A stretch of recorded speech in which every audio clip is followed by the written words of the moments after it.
The year is 1849. Carlos, a young man hardened by the Californian sun, stood at the precipice of his past. He had journeyed across vast oceans, leaving behind the golden shores of his newfound home, summoned to the heart of Andalusia. A letter, penned with urgency and a tremor that spoke of more than just age, had called him back to the land of his forefathers. His uncle, Don Miguel, awaited him. The man who, in his youth, had filled Carlos's world with fantastic tales of their ancestral home. A castle, ancient and proud, nestled amidst the rolling hills of southern Spain. A castle whispered to be touched by shadows, secrets clinging to its time-worn stones like morning mist.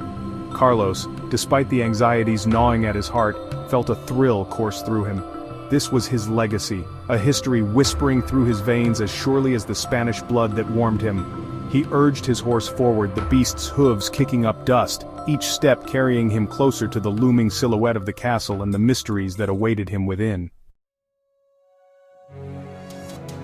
The castle, aptly christened Castillo de la Tristeza, the Castle of Sorrow by the local villagers, loomed over the landscape. Its once bright facade was now weathered, devoured by time and neglect. Gargoyles, their features eroded by centuries of wind and rain, leered down at him, their expressions a grotesque mockery of the grief that permeated the very air.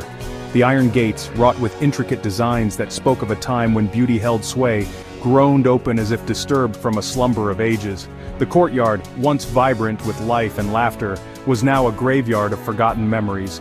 Weeds sprouted between cracked flagstones, and a solitary fountain, dry and choked with dead leaves, stood as a silent testament to the castle's mournful heart.